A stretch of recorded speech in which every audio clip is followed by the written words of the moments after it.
गुरुदेव महेश्वरं गुरु साक्षात् परब्रह्म तस्मै श्री गुरु जनार्दनाय नमः। राम कृष्ण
योगेश महाराज सरोदे यांना सत्कारतील श्रीराम महाराज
तो ऐसे नाही कवन काही काल्याचे एकमेकामुखी देव सुखे घालो हंबरी वैकुंठी तो ऐसे नाही कवन काही काल्याचे तुका म्हणे वाळवंट बर्वे नीट उत्तम वैकुंठी तो ऐसे नाही कवन काही काल्याचे महायुग पिते चटे विमर्दया तुर्ग्रासं समागत दिशं समाडुंद कर्णं परब्रह्मलिंगं भजे पांडुरंगं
पांडुरंगा गुरु व्रतमणमण दिसरे चरण संताचे त्यांच्या प्रपादाने कथे साविस्तरू बाबाजी सद्गुरु दास तुका ओम नमो ज्ञानेश्वर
महिला मंडळ तुम्ही बसलेल्या महिला मंडळ लक्ष द्या पुरुष इकडं पाहा हिरून इकडं का पाहिजे किती सुंदर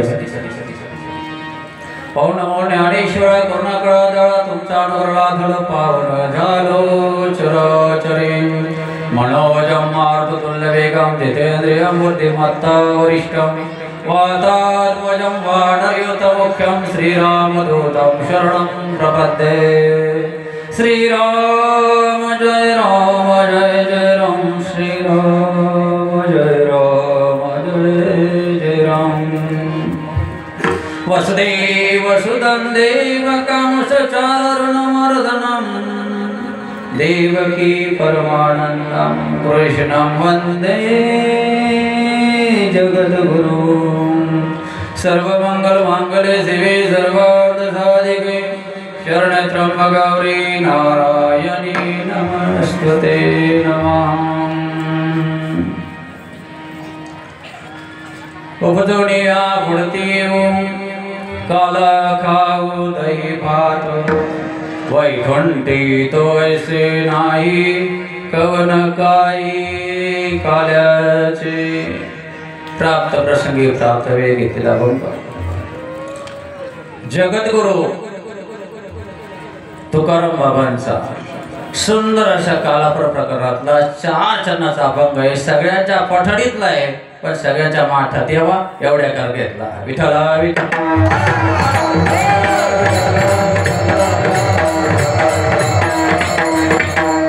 अभंग कालापूर प्रकरणात आहे का आला हे कळण्याकरता घेतलेला आहे का आला हे समजलं पाहिजे आणि चरणही तसंच आहे. उपजोनिया म्हणजे आता जन्माला आलेलो आहे पण पुढे जन्माला यायचंय. कशा करता? शेतीवाडी करण्याकरता, मका सोयाबीन काढण्याकरता, संसार करण्याकरता असं म्हटलं का. उपजोनिया पुढती येऊ काला खाऊ दही भात. आता दही काही अमेरिकेला मिळतं का आणि भात काही पाकिस्तानला मिळतो का? नाही नाही. दुर्मिळ वस्तू आहे का? नाही. सहज मिळणारी. आणि दही भाताचा उल्लेख का केलं ते पुढं पडलं.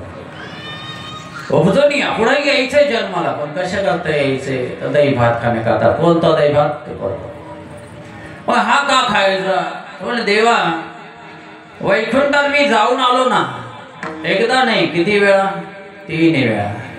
जगाच्या पाठीवर एक इतिहास झालेला आहे जगद्गुरु तुकाराम बाबाचा. पण जगद्गुरु तुकाराम बाबा किती मोठे आणि किती छोटे किती मोठे महाराज. तुका केवढा आहे? आकाश एवढा आहे आणि अनुरेण ठोकळा आहे. एवढे मोठे महान संत झाले पण ज्याच्या गावाला गंगा त्याच्या गुडघ्याला संत.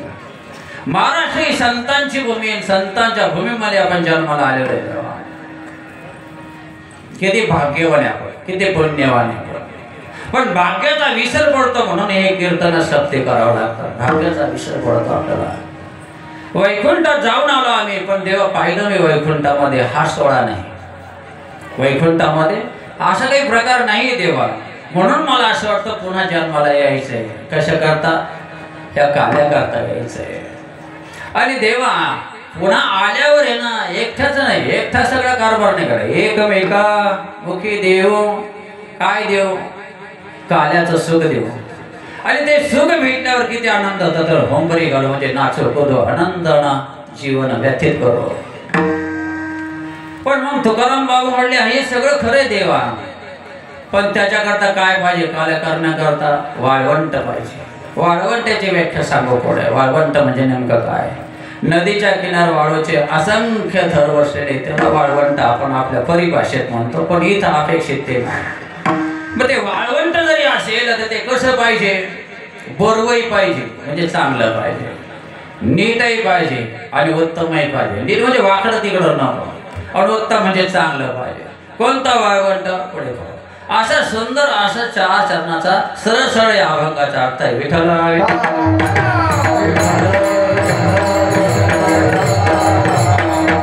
थोडा पर्याय देऊ आणि मग अभंगाकडे वळू आपण. अखंड हरिनाम सप्ताह आहे. ग्रंथाचं नाव ज्ञानेश्वरी पारायण. रामकथा ही आहे आणि वर्ष 22 आहे. हरिभक्त पारायण रामानाचार्य कृष्णाजी महाराज शिंगारे डोंगरगाव यांचं सुंदर असं व्यासपीठ सुंदर असं संयोजने वक्तृत्व आहे. पहिल्या दिवसापासून तर कालच्या दिवसापर्यंत उत्तम उत्तम वक्ते आले आणि शेवटचा जो राहतो ना त्याचं काय काम राहतं? फक्त पातळी उचलायचं. तसं मी फक्त पातळी उचलायला तुमच्या गावात आलो. बाकी सगळं अमृत तुम्ही पिलेले आहात. आज फक्त पातळी उचलायची. आणि याच्यामध्ये बऱ्याच लोक काल्याचा जे महाप्रसाद आहे त्याचं सौजन्य विनोद बाबूराव राठोड.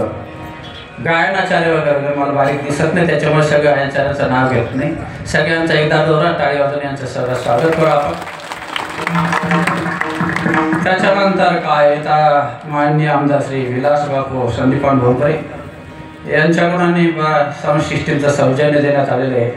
त्याच्यानंतर हरिभक्त परायण लक्ष्मण पाटील हिरापूरकर आणि यांचं सगळं आयोजन आहे. दोघं भाऊ एक पक्वादावर एक गायनावाला आहे. अरे एक भरत आणि एक राम आहे. किती सुंदर आहे. टाळीवाडी असं सापडत नाही देवा. त्याच्यापासून सगळ्यात अगोदर धन्यवाद मी सिस्टीमाला देतो. कारण गेल्या खूप दिवसापासून मी कीर्तन करतो मार्फत सिस्टीम मला अशी सापडली नाही, पहिल्यांदा सापडली तुमच्या गावात. पण टाळी वाजवून तुमचं स्वागत. इतकं अवघड होतं नाही असं सिस्टीमचं. एक तर ती सवय लागू नये आणि लागली तर फार अवघड होतं. पण कधी कधी काय होतं माझ्या स्वभाव मी बोलत नाही बोलला याचं असलं तर सगळे टन न्यायचं. या आल्यावर सांगितलं का काही काही ठिकाणी तर अशी गंमत होती, पक्षवाद वाजवला त्या काय बोलू वाजव तर उमजतच नाही. बरं त्याला सांगितलं नाही तर वाजव तर तो म्हणशील उद्या पावतही वाजवा, त्यापेक्षा गप बसायचं बोलायचं नाही. परवाच्या दिवशी एक कीर्तनाला गेलो तर इतकं आवड होतं त्याला पक्षवादाला वाजवताच येत नव्हतं. म्हणलं हो अरे नीट वाजव, पण काय त्याला येतं शिकेलच नाही. हाय संस्थेमध्ये मुलगा संस्थेतच होता, पण त्याला असं वाटलं की मी संस्था चालकाचा मुलगा आहे म्हणजे मी परिपक्व झालो. अरे आयुष्य निघून जातं तरी हे ज्ञान सापडत नाही, आयुष्य निघून जातं एवढं सोपं आहे. पुन्हा गायन झालं तर विचारूच नका आपण काय म्हणतो ते काय म्हणतो. पण तुमच्या गावात सगळं चांगलं आहे, लेट आहे पण थेट आहे. पण तुमच्या सगळ्या गायनाचार्यांना पक्वादादा पेटी मास्तर आणि शिस्टीमाला त्याच्यानंतर आम्ही सगळे आहे इथले. पण तुम्ही नसते तर तरी खेळ जमलं नसतं. म्हणून तुम्हाला सगळ्यांना धन्यवाद देतो आणि माझ्या अभंगाकडे होतो. विठ्ठल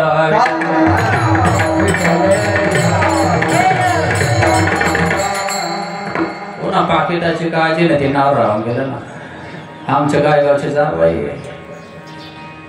पाहुणे जगदंड त्यांचंही सावधान जगदंड यांचं सर्जने आणि म्हणून त्यांचंही टाळीवाजून स्वागत आहे. पैशाकरता कीर्तन केलं नाही, करत नाही, करायचं नाही, पण सौजन्य म्हणून नाव सांगायचं आहे. पैसा कालही माझा विषय नव्हता, आजही माझा विषय नाही, उद्याही माझा तो विषय नाही. जेथे कीर्तन करावे तेथे अन्न सेवा रे, अजून मुक्कान लावावे हार न घालावे इथपर्यंत. पण आता कीर्तन हा व्यवसाय झाला, हा व्यवसाय झाला. आता पैसा 40-50 हजार रुपये घेतात, ते वाईट मार्गाला जात नाही इथपर्यंत, बरोबर आहे, ते चांगल्याच मार्गाला जातात. पण परमार्थाचा बाजार झाला. आणखी एक गंमत सांगतो तुम्हाला, मला हसवता येणार नाही, तुम्हाला रडवता येणार नाही, कारण हसवण्याचं व्यासपीठ हे नारदाचं व्यासपीठ आहे. म्हणून इथं मी तमाशा करणार नाही, जे जमेल ते उत्तमच सांगण्याचा प्रयत्न करेल. कारण कीर्तनाचा तमाशा कधी झालाय कळलंच नाही आजकाल. इतकं हिडीस फिडीस चाललंय, नुसतं विनोद म्हणजे कीर्तन, विनोद म्हणजे कीर्तन. आणि विनोदाचार्य ही पदवी कुठून आणली मला माहीत नाही, पण तुमच्या पॉम्पलेटमध्ये मला वाटतं नाही येते विनोदाचार्य कोणाला पदवी लावलेली. सगळ्यात मोठी वारकरी संप्रदायामध्ये जर पदवी असेल ते हरिभक्त परायण. हरी म्हणजे भगवंत, हरी भक्त, भक्त याची व्याख्या फार वेगळी द्यावा. आणि परायण म्हणजे तत्पर, भगवंता सेवेमध्ये अहोरात्र जो तत्पर आहे त्याला हरिभक्त परायण म्हणायचं आहे. या व्याख्येतच आम्ही बसत नाही.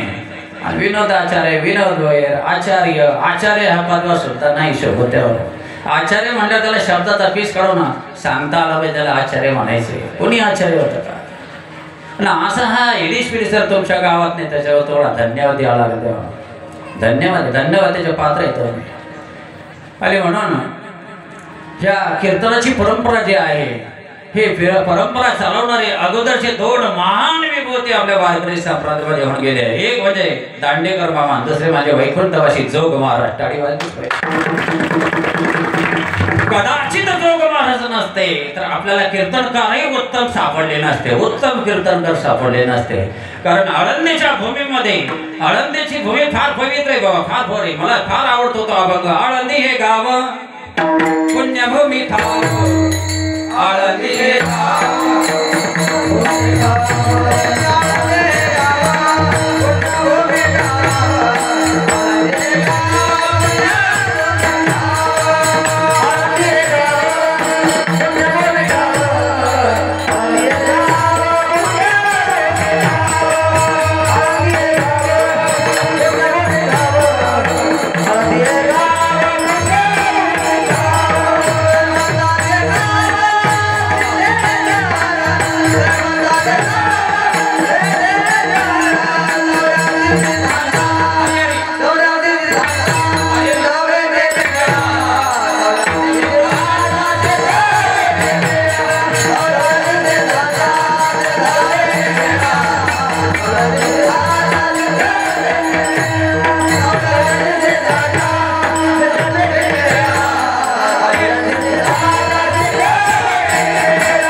देव. आळंदी भूमी, कदाचित आळंदी भूमी माऊली नसते तर आम्ही इथं कोणीच सापडलो नसतो. मी जरी शिकायला गेलो नाही पण मला त्या भूमीबद्दल फार आदर आहे. आणि थोडंसं विषयांतर होईल पण मला माऊलीबद्दल फार आदर आहे म्हणून थोडंसं विषयांतर करून सांगतो. इथून आळंदी किती किलोमीटर असेल? 300 किलोमीटर धरले आपण. 300 किलोमीटर. इथं मुंबई किती किलोमीटर आहे? किंवा 500 किलोमीटर आहे. जर मुंबईच्या टावरवरून जर आपल्याला मोबाईलला इथं रेंज येते तर 300 किलोमीटरवरून माऊलीची रेंज आपल्यामध्ये काय येणार नाही देव? काय येणार नाही माऊलीची रेंज. कारण संजीवनी समाधी आहे माऊलीची, संजीवनी समाधी.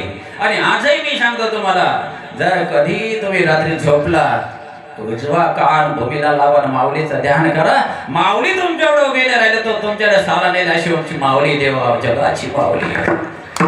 माऊली माऊली काय सांगू माऊलीचं वर्णन. आणि या माऊलीमुळे ही कीर्तन संप्रदाय परंपरा पुढे चालेल. म्हणून ही कीर्तन आता पुढे चालल्यामुळे आपल्याला त्याचं ज्ञान होत आहे.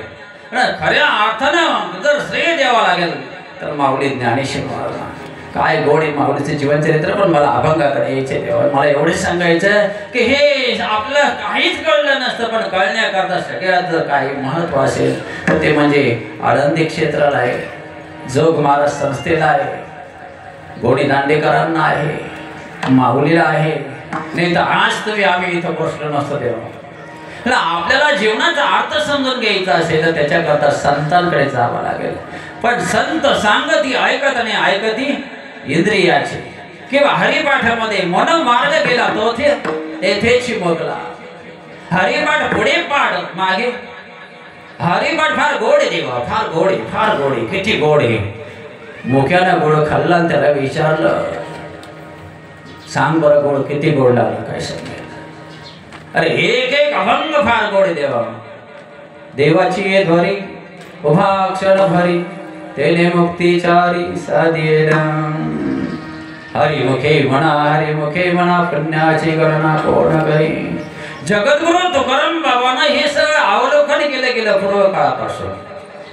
जगामध्ये फिरले हिंडले आणि मग पाहिलं की जीवनामध्ये या संसारामध्ये काही सुख आहे का? आसार त्याचं नाव संसार आहे. आसार याच्यामध्ये सत्य काही नाही. सत्य तो संसारा नाही ना विठ्ठला. हा सत्य तो विठ्ठला. ईश्वर सत्य जगत मिथ्य हे ज्ञान आपल्याला संतांमुळे कळलं. जगद्गुरु तुकाराम बाबांचं काय वर्णन करावं देवा. जगाच्या पाठीवर 3 वेळा वैकुंठात दोघं वैकुंठ आहे का रे बाबा. आहे ना. आमच्या जगद्गुरु तुकाराम बाबांनी दाखवलं ना. आता तर महाराज पैशावर जगद्गुरूच्या पदव्या मिळतात पण ही पदवी पैशावर नाही मिळाली. भक्तीच्या सानिध्यात जगद्गुरु ही पदवी जगद्गुरु तुकाराम बाबाला मिळाली. आणि ते जगद्गुरु तुकाराम बाबा आपल्याला उपदेश करतात. काय सांगतात. उभदोनिया पुढती येऊ पुढे यायचंय जन्माला पण जन्म घेणे येणे लागे वासनेच्या संगे. वासना तसंच फळे. मग या जन्मामध्ये आपण आता कालाला इथं आलो. आल्यानंतर वासना ठेवून जर इथं आलो तर काला कसा कळेल. एखादं मडकच म्हणतात ना. माठ म्हणत असेल, मडकं म्हणत असेल, अजून काही शब्द वेगळं नाही ना. मडकं. त्या मडक्यामध्ये पहिलाच माल खूप भरलेला आहे.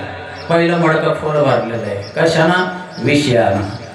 संसाराच्या जाळ्यानं फुल भरलेलं आहे. आणि त्याच्यामध्ये आता हे अमृत टाकायचंय. कसं साधन का नाही. मग त्याच्याकरता तुम्ही सगळे जे आलात तर आता तुम्हाला ते मडकं काय करावं लागेल. पहिलं उपडं करावं लागेल, खाली करावं लागेल. ते सगळं काढल्याशिवाय हे सगळं त्याच्यात बसणार नाही ना. मग हे ज्ञान बसण्याकरता आपल्याला पहिलं मटेरियल बाजूला काढून टाकावं लागेल. मग हे मटेरियल त्याच्यामध्ये बसेल तेव्हा जीवनाचा उद्धार आहे. अन्यथा नाही.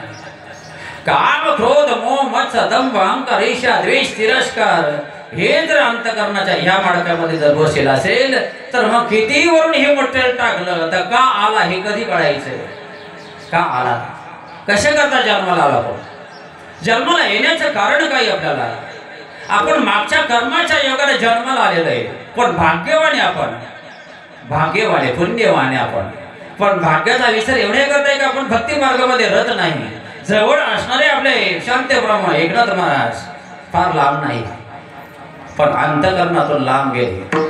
शांतीप्रभा एकनाथांचा जो जीवन चरित्र पाहिजे त्याच्या जीवनामध्ये परमानंदाची गुढी उभारल्याशिवाय राहणार नाही बाबा. पुढा जन्माला यायचं असेल आपल्याला तर त्याच्याकरता शाश्वती पाहिजे ना.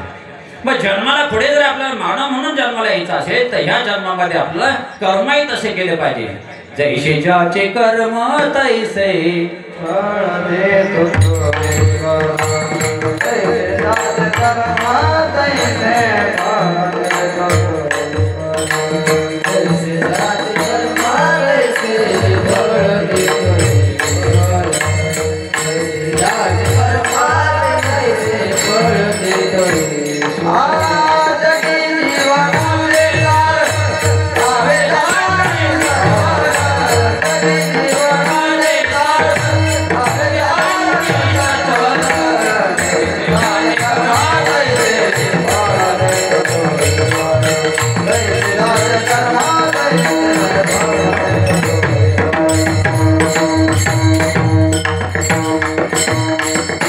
कर्माप्रमाणे मागच्या जन्मी आपण जे जे कर्म केलं त्या कर्माचा संयोगाने या जन्मामध्ये आपला तहान भूक म्हणा, ऐश्वर्य म्हणा, सुख म्हणा, दुःख म्हणा, हे आपल्या मागच्या जन्माच्या कर्माच्या योगाने मिळवलेलं आहे. या जन्मामध्ये आपल्याला दोन काम करायचे. मागच्या जन्मी जे जे काही चांगलं वाईट कर्म केलं त्या कर्माचं फळ भोगून या जन्मामध्ये संपायचं आहे.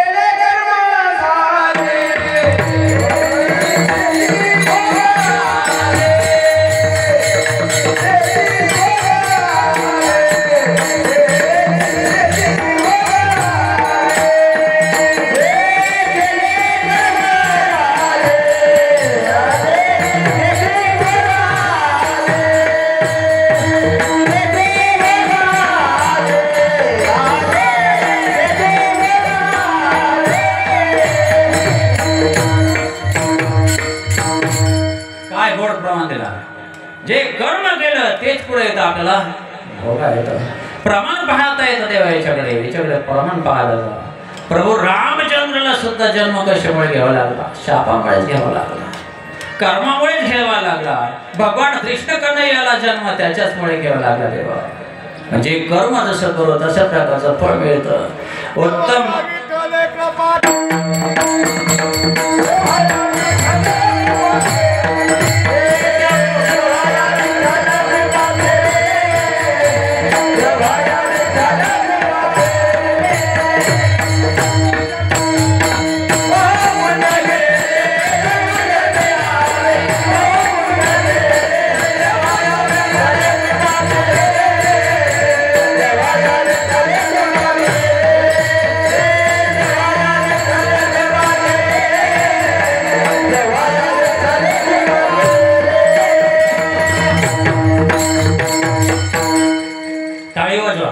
प्रमाण दिला. कधी जन्मी आम्ही बहु पुण्य केले तेव्हा या विठ्ठले कृपा केली. बहुजन्माची शिदरी लागते.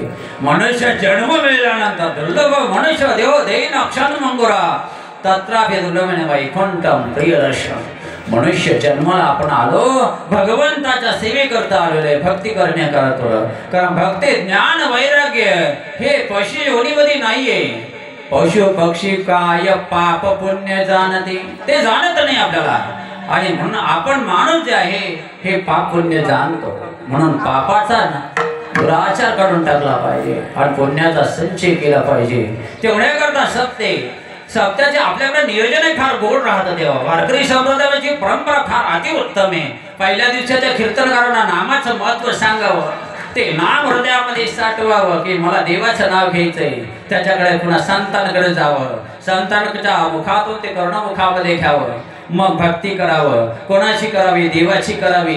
देवाची भक्ती केली का मग मागण्याचा अधिकार प्राप्त होतो. आणि मागितल्यावर कळतं मी का आलो.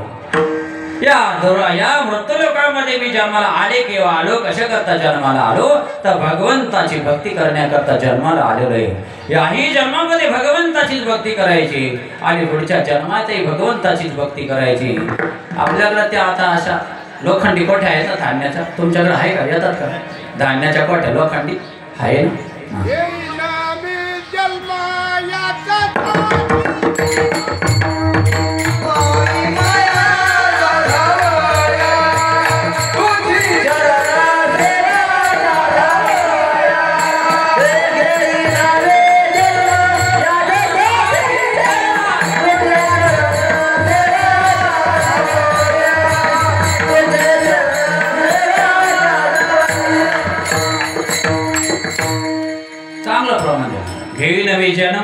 संसार करावाया असंच म्हणले ना. मला नाही ऐकवलं तिकडून अर्धच ऐकवलं. हे नवी जन्म कशा करता? हां मका लावण्याकरता, सरकी लावण्याकरता, कापूस लावण्याकरता, भांडणं करण्याकरता, दुसऱ्याची बांध करण्याकरता, दुसऱ्याला शिव्या देण्याकरता संपूर्ण आयुष्य आपण कशा करता घालवतो याचा विचार केला पाहिजे. का आला मला ते काला सांगायचं आहे. कृष्णाच्या लीला तुम्ही आतापर्यंत खूप ऐकल्यात.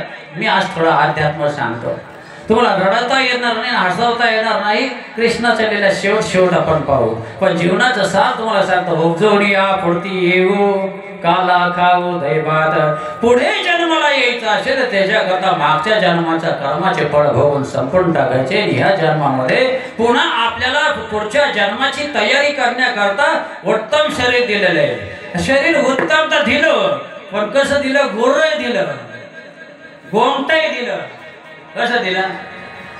गोरय दिलं, गोमटय दिलं, पवित्रही दिलं, चांगलंही दिलं.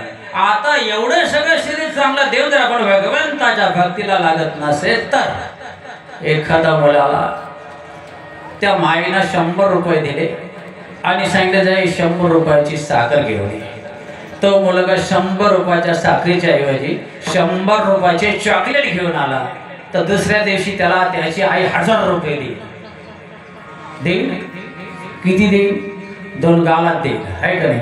मग त्याची माय त्याला पुन्हा पैसे देणार नाही, कारण याला साखर आणण्याकरता 100 रुपये दिले, पण याने त्या 100 रुपयाचा दुरोचार केला आणि याने चॉकलेट आणले. याचा अर्थ हा पुन्हा साखर आणण्याच्या लायकीचा राहिलेला नाही, पैसे देण्याच्या लायकीचा राहिला नाही, हा लायक राहिलेला नाही, म्हणून याला पैसे देता येणार नाही. मग तो जगाचा बाप आपला आहे ना, जगाचा मायबाप तो आपला आहे ना. कोण? कृष्ण कन्हैया गोपाला.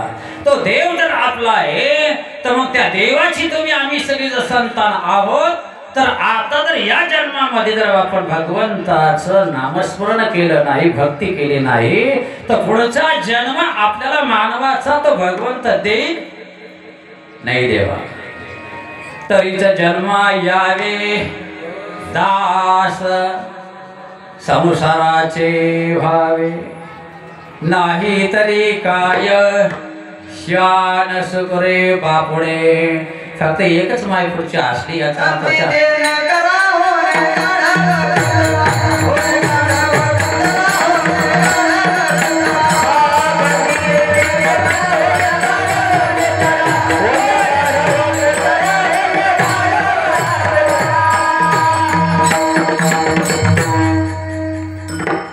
ज्याला कळलं म्हणजे हसलं याचा अर्थ त्यालाच कळलं. फक्त बाकीचे फक्त पाहत राहिले. जन्माला येण्याचं कशा करता? तरी जर जन्म यावे दास विठ्ठलाचे व्हावे, नाही तरी काय. उडले आवड शब्द आहे. श्वान म्हणजे कुत्र, शुकर म्हणजे डुक्कर, श्वान शुकर बापुडी. मग डुकर कुत्र जर असेल तर ते भगवंताची भक्ती करत राहील, आणि भक्ती जर केली नाही तर पुढचा जन्म मानवाचा निश्चितपणा नाही. पुढचा जन्म मानवाचाच नाही तर त्याला काला करण्याचा अधिकारही नाही, राईट? अजिबात राहणार नाही. म्हणून सांगवतीची कोठी राहते लोखंडी, त्याच्यामध्ये आपण धान्य टाकतो, खाली बाजरी टाकली, वरती पुन्हा गहू टाकले, त्याच्यावरती पुन्हा साखर टाकली, आणि खालून ते झाकण उघडलं आणि खालून साखर निघाली. होईल असं नाही. जे पहिलं टाकलेलं तेच निघल का नाही? जे त्या कोठीत टाकलं ते निघाल. तसं ह्या देहरूपी कोठीमध्ये जे टाकेल तेच मिळेल. म्हणून पुन्हा मानवाचा जन्म पाहिजे असेल तर त्याच्याकरता भगवंताची भक्ती केली पाहिजे, भगवंताचं भजन केलं पाहिजे. आणि भक्ती सुद्धा कशी पाहिजे? देवाला आवडणार, देवाला आवडणार आहे. आणि केवळ कीर्तन करणं म्हणजे भक्ती नाही, केवळ गायन करणं म्हणजे भक्ती नाही, पेटी वाजवणं म्हणजे भक्ती नाही, पकवाज वाजवणं म्हणजे भक्ती नाही, केवळ नुसतं ऐकणं म्हणजे सुद्धा भक्ती नाही. भक्तीचा अभंग जगद्गुरु तुकाराम बाबाने फार गोड केला. भक्ताईसे जाना ते दैव दास,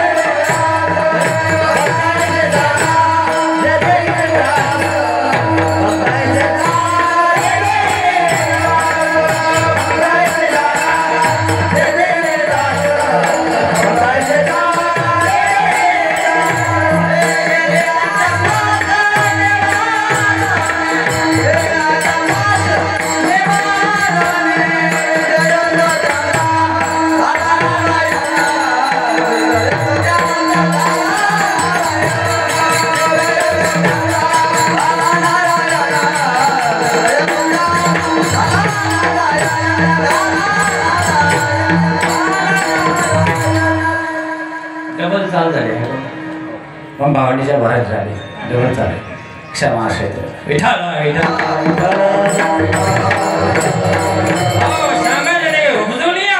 पुन्हा जन्माला यायचे हो हे एवढे मोठे एक एक कोटी योनी आपल्याला एक एक योनीमध्ये जावं लागतं एक एक कोटी एक एक योनीमध्ये फिरून आपण मानवाचा जन्म घेतला माई बापा माझ्या महाराष्ट्रातले तुम्ही सगळे संत मंडळी आहात माई बापू पण जागे मा जागला तो जगला झोपला तो मेला की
जागे व्हा पण कशा करता संसार करण्याकरता नाही भक्ती करण्याकरता पुन्हा देव तुम्ही कधी कधी कधीच असा विचार करत नाही आपण सगळे पशु पक्षी प्राणी सगळे पाहतो हिजर प्राणी पाहतो जंगलामध्ये पशु पक्षी सुद्धा पाहतो आणि ह्या सगळे योनी तुम्ही आम्ही सगळे फिरून आलेलो आहे आणि मला एवढंच सांग बाबा हो मानवाचा जन्म एवढा उत्तम मिळालेला आहे या वाणीनं नर करणे करे तर नर का नारायण बन जाय नराने जर करणी केली तर नराचा नारायण होता येत ना मग पुढचा जन्म पुन्हा चांगला पाहिजे असेल तर कोणाकडे गेलं पाहिजे संतांकडे गेलं काही सांगू आता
टाळी वाजवल्यावर पाक जातं टाळी वाजल्यावर झोप जाते आणि टाळी वाजवल्यानंतर ते परब्रह्म जागृत होतं म्हणून टाळी वाजवली पाहिजे आम्हाला काही तुमच्या टाळीची यंदाही गरज नाही ना आम्हालाही नाही पण टाळी वाजवण्याचे फायदे टाळी का वाजवावी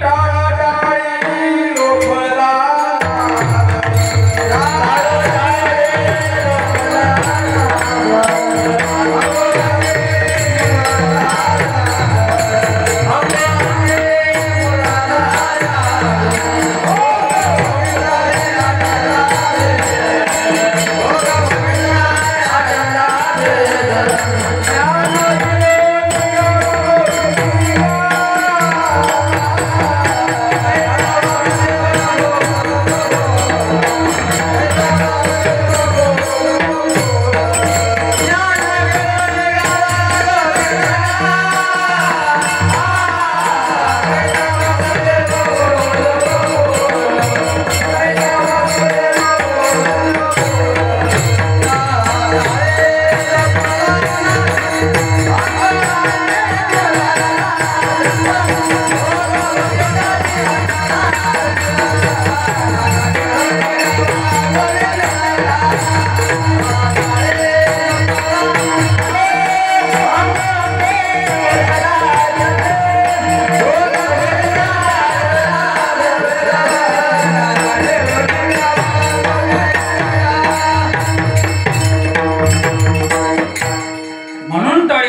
टाळे वाजण्याचे फार मोठे फायदे देव जीवनामध्ये फार मोठा आनंद प्राप्त होतो त्याने. म्हणून अजून पुन्हा म्हणजे पुन्हा जन्माला येण्याचं जर काय कारण असेल तर ते म्हणजे भगवंताची भक्ती. नाद ब्रह्म आणि शब्द ब्रह्म एकत्र आले की परब्रह्म तयार होतं. तसंच दही आणि भाताचाच उल्लेख का केला आहे? हे सात्विक पदार्थ आहे, सात्विक आहे. अन्नाचे 3 प्रकार, एक सात्विक अन्न, एक राजस अन्न आणि एक तामस अन्न आहे. तामस अन्न जे मांसाहार वगैरे दारू वगैरे मांसाहार हे सगळं तमस वर्गामध्ये, अति जळलेले अति खरकट उष्ट हे तम वर्गातलं अन्न आहे.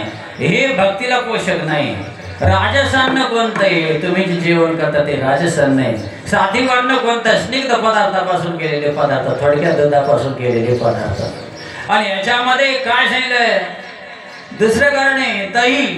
दही ही कितवी अवस्था आहे दुधाची? दुधाची दुसरी अवस्था म्हणजे दही. दुधानंतर काय बनलं जातं? दही. त्याच्यानंतर ताक, त्याच्यानंतर लोणी, त्याच्यानंतर तूप. दुधाची पूर्ण अवस्था तुपामध्ये संपली. मग आपली प्रथम अवस्था काय आहे? तर सर्वसामान्य माणसं. द्वितीय अवस्था काय आहे? तर आपण भक्ती मार्गामध्ये गेलो पाहिजे, भक्त झालं पाहिजे द्वितीय अवस्थेमध्ये. आणि भात हे कशाचं प्रतीक आहे? भात हे सात्विकतेचं प्रतीक आहे, हे चैतन्याचं प्रतीक आहे. मग आपले सर्वसामान्य माणूस जे आपण आहोत, आपण जीव आहोत. आज तो परमेश्वर जो आहे तो परब्रह्म आहे. जीवाची आणि शिवाची सलगी झाली पाहिजे. याचा अर्थ आत्मज्ञान प्राप्त झालं पाहिजे, ब्रह्मज्ञान प्राप्त झालं पाहिजे, शास्त्र प्रचिती आली पाहिजे, गुरु प्रचिती आली पाहिजे, ईश्वर प्रचिती आली पाहिजे. प्रचिती म्हणजे अनुभव. जर आपल्याला शास्त्राचा काही अनुभव आला नाही, आपल्या गुरुचा काही अनुभव आला नाही, आपल्या ईश्वराचा काही अनुभव आला नाही तर आपला जन्म व्यर्थ गेला. मग जन्म आल्यानंतर आपल्याला हे कळलं पाहिजे का आपण जीवाची आणि शिवाची सलगी झाले. जीवा शिवाची धरली समाधी, विठला प्रपंच तुटले उपाधी, शुद्ध स्वर गर्जिती वेदचारी, तुझ वीन शंभो मुझ पूर्णतारी. जीवा आणि शिवाचं ऐक्य करणं म्हणजे काल आहे. आपला आत्मा त्या परमात्म्यामध्ये विलीन करणं याचं नाव काल आहे. नुसतं काल्याचे कृष्णाचे कीर्तन किंवा त्याची लीला ऐकणं म्हणजे काला नाही. आपण ज्यावेळेला कीर्तनाला आल्यानंतर आपलं चित्त, आपलं मन, आपली बुद्धी सगळी ईश्वराकडे गेली पाहिजे, भगवंताकडे गेली पाहिजे. नाही देव आहेच ही खवड गाठ पक्की गाठली गेली पाहिजे. देव आहेच का? आहेच ना. देव आहे 100%. पाहता येतो? हो पाहता येतो. मिळतो कोणाला? सर्वांना मिळेल. तुम्हाला सगळ्यांना देवाची अनुभूती निश्चित येईल. पण त्याच्याकरता हरिपाठामध्ये एक प्रमाण थोडं डोक्यात ठेवावं लागलं. कोणतं? मायन थोडी नवनीता तैसे घे थोडी नवनीता तैसे घे आनंदा, मन थोडी नवनीता तैसे घे आनंदा.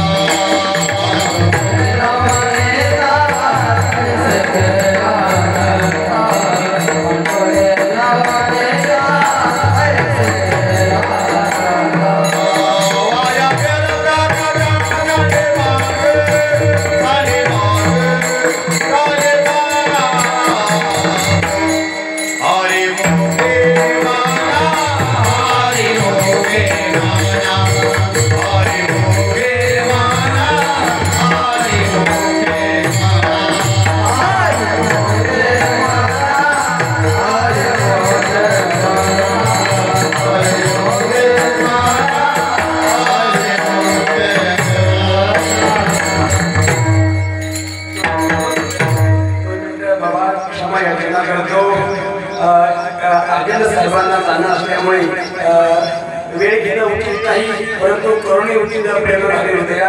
या अनुषंगाने त्यांच्याकडे आपल्या सत्तासाठी 5001 रुपयाची वर्गणी एक मदत मिळालेली असे आहे. असे श्री स्वामी सांस्कृतिक कला केंद्र के अध्यक्ष श्री मुसळे साहेब सोलापूरकर या ठिकाणी साहेबांचं जोरदार कार्यक्रम स्वागत. सप्ताह कमिटीच्या वतीने साहेबांना सिंपल शाळेने सन्मानित करण्यात येत आहे. साहेबांनी थोड्याशा सन्मानाचा स्वीकार करावा व साहेबांना अशी विनंती आहे की प्रतिवर्षीप्रमाणे हे कार्य अशाच प्रकारे चालत राहील. आपली भेट या कार्यक्रमाला घडावी ही पंढरनाथाची प्रार्थना. टाळ्यांच्या गजरात स्वागत. प्रमाणे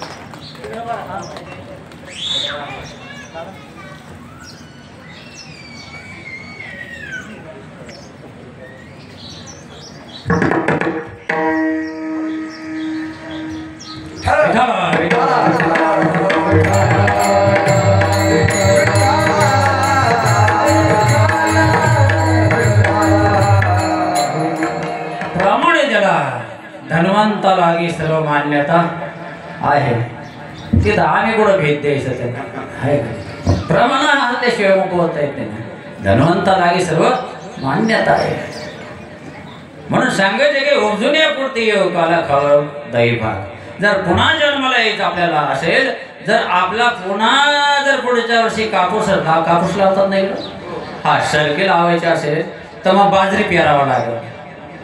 हां बाजरी पेरली का पुढच्या वर्षी आपल्याला सरकी मिळेल, सरकी मिळली का गहू मिळेल, आणि गहू पेरले का ज्वारी मिळेल. असं होईल नाही. मग जे पेरलं तेच उगवण करणे. मग तुम्ही जर भगवंताची भक्ती केली तर पुढच्या जन्मात सुद्धा तुम्हाला कशाचा मिळेल, मानवाचा. पण नाहीच केली तर मग कुठल्या योनीत जावं लागेल. जसा जन्म आहे आपल्याला आणि जन्मामध्ये जशी वासना आहे त्याप्रमाणे आपला जन्म घ्यावा लागतो. पण जगद्गुरु तुकाराम बाबा अहोरात्र भक्ती ज्ञान आणि वैराग्याच्या खाईमध्ये पोहडलेले आमचे जगद्गुरु तुकाराम बाबा शाश्वतीने सांगताय देवाला, देवाला सांगताय. बोलता आलं पाहिजे आपल्याला मोठमोठ्या अधिकाऱ्यासमोर सुद्धा. तो विश्वाचा मायबाप आहे देवा. अरे आम्ही जन्माला येऊ पुढं पण कशा करता येऊ, त्याची भक्ती करण्याकरता. दही भात हे प्रतीक वापरले गेलं, पण दही भाताचा अर्थच असा आहे की तुझी भक्ती करण्याकरता देव आम्ही जन्माला येऊ.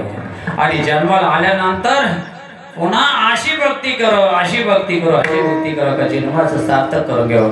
काही लोकांना जगद्गुरु तुकाराम बाबांनी संसार केला. अरे काय संसार केला, बायको मरून गेली तरी पाहिलं नाही, मुलं मेले तरी पाहिलं नाही, अन्न करता सगळे त्राहिमाम होऊन गेलं तरी पाहिलं नाही. एकदा पहाटे ब्रह्ममुहूर्तावर उठलं, एकदा विना गळ्यामध्ये अटकवलं का भावा डोंगरा किंवा भंडारा डोंगरावर गेलं की बस फक्त भगवंताचं नामचिंतन, याच्या वेगळं आणखी काही केलं नाही. हा संसार करता आला पाहिजे. अवघाची संसार सुखाचा करेना अनंत भरेना तिन्ही लोकांमध्ये आनंद भरता आला पाहिजे. अरे आपलं कर्मच असं पाहिजे का त्या कर्माच्या वेगळं आपल्याला पुन्हा देवाला मानता आलं पाहिजे. देवा अहो रात्र तुझं भजन केलं, पूजन केलं, चिंतन केलं, स्मरण केलं, यजन केलं, याजन केलं, दान केलं, सत्कर्म केलं, सदाचार केला, आईची सेवा केली, वडिलांची सेवा केली, गोब्राह्मणांची सेवा केली, गो मातेची सेवा केली, आणि सेवेमध्ये हात हे केल्यानंतर मग पुढचा जन्म आपल्याला निश्चितपणाने मानवाचा मिळतो. पण तुम्ही म्हणा बाबा आम्ही सगळं जर करू लागलो तर आमच्या पोटाचं काय, नको खेद करू ओढत्या गोष्टीचा पती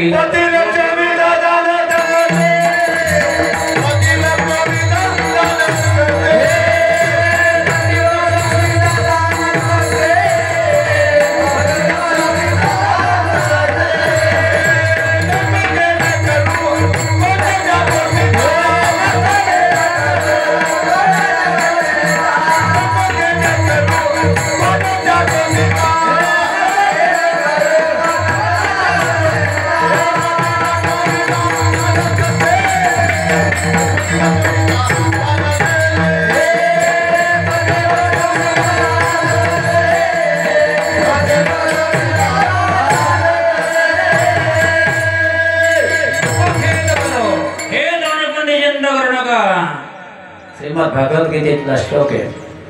अनन्य चिंतयंत माझ्यांना पर्यवसते तेषणाने व्यक्ताना योगक्षेमम वहाम्यम. जसं लहान लेकरू आहे 2 वर्षाचं लेकरू आहे, त्या 2 वर्षाच्या लेकराला घरामध्ये मीठ संपलं, मिरची संपली का, तेल संपलं का, काही कपडे नाही, लत्ते नाही किंवा सरकी आली नाही, काही चिंता नाही कोणाला, लेकराला. तसं आपण जर देवाचे लेकरं झालं तर मग आपल्याला चिंता करण्याचं काही कारण राहणार नाही. पण आपण देवाचं काय होतो, दास नाही, देव आपला दास होतो, आपण त्याचा मालक होतो. म्हणून असं भक्ती शास्त्र ते सांगत द्यावं. अरे आमची यशोदा मैया असू द्या, नंद बाबा असू द्या, वसुदेव असू द्या आणि यशोदा माता असू द्या, यांनी सुद्धा 1000 वर्ष तपसाधना केली. हरिपाठामध्ये प्रमाण शब्द पहा, तपे विन दैवत दिदल्या विन प्राप्त उजविन हित कोण सांगे कोण सांगणार हित आपलं हित ते करावे संसाराचे चिंतन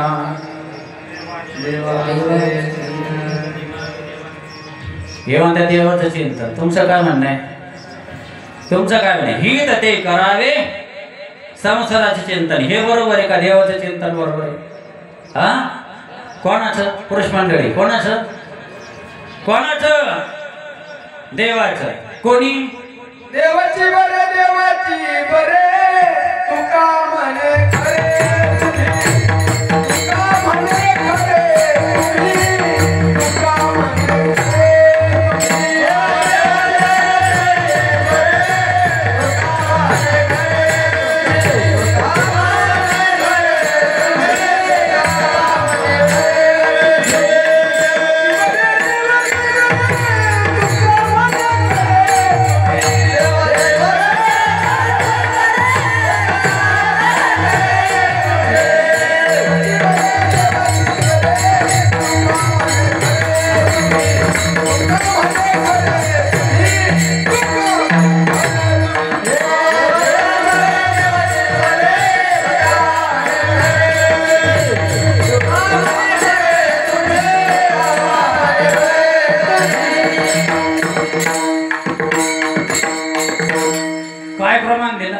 काय खरं देवाची बाकी अरे असा त्याचा ना संसार आहे पुन्हा जन्माला यायचे तुम्हाला नामाला सगळं यायचं असेल तर भक्ती केली पाहिजे पण भक्ती करण्याकरता आपल्याला देवाशी नाथही तसं जोडले गेलं पाहिजे नवीन नवीन आहेच नाथ फक्त मायेच्या वेगळं आपण ते विसरून गेलो देवाशी आपलं नातं आहेच ते कृष्ण माझी माता कृष्ण माझा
पिता हे नातं आहेच आपलं पण आपण मायेला विसरलो असं नातं जोडल्यानंतर भक्ती केली जाते भक्ती केली का मग आपल्याला जन्माचा अधिकार प्राप्त होतो देव म्हणून सावध व्हा बेसावध राहू नका देव जागते रहो साधू संत सांगतात जागा बाबा जागला तो जगला झोपला तो मेला संपला आणि म्हणून आपला जागायचं असेल तर काय करावं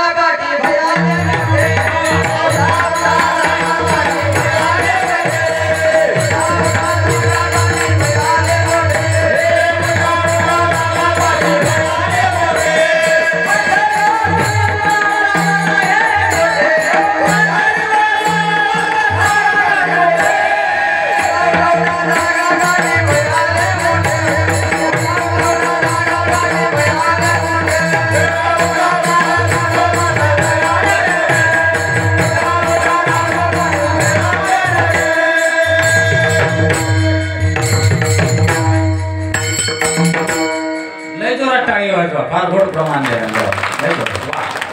उठा बाबा भय लय मोठा आले ना मरणाचं भय आपल्याकडे एकवाले ना देवा जपी तपी योगी अगी बैरागी संन्यासी देवाचे अवतार आले देवाचे अवतार सुद्धा इथं उरू नाही आले ना देवा तर तुम्ही आम्ही की छडकी पत्ती म्हणून हा अभंग घेण्या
वाजवा टाळीचं टाळी वाजवलं कुठं पैसे लागतात नाही लागत किती गोड. अरे ह्या कोणाला प्रोत्साहन मिळतं. ही उद्याची संस्कृती आपल्या भारत देशाची.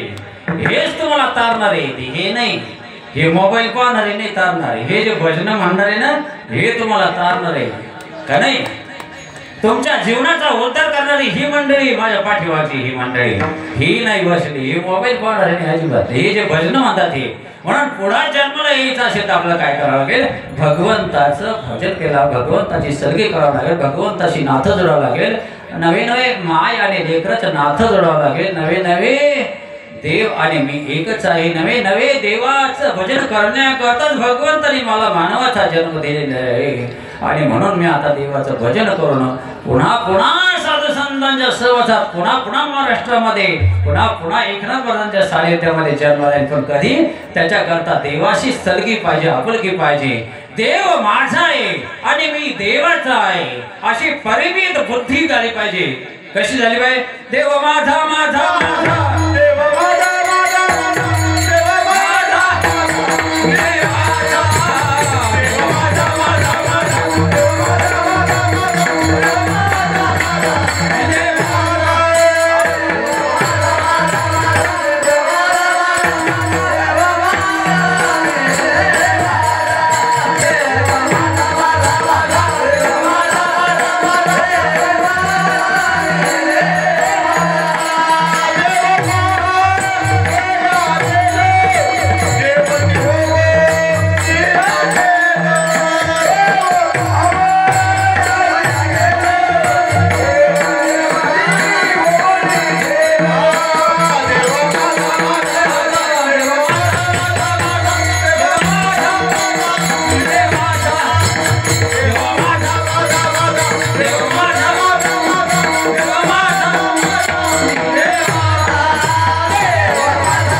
देव माझा देव माझा माझा माझा देव माझा माझा विदेवाचा हीच माझी खोटी वाचा.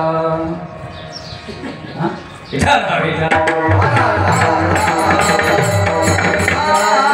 माझी सत्य वाचा पाहिजे. आपण सगळे खोटं बोलतो.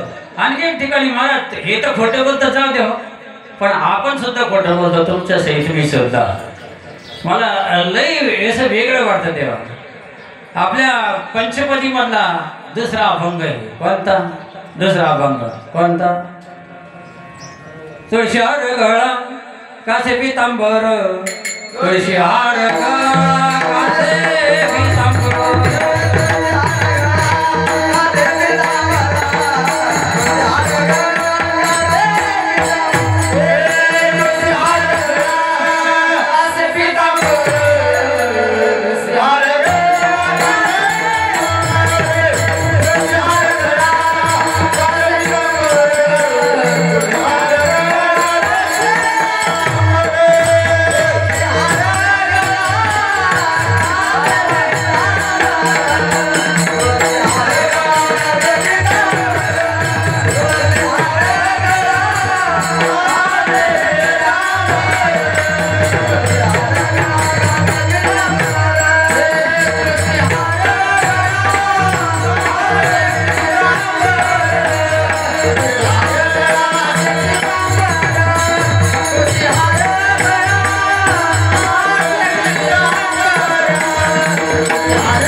आवडे निरंतर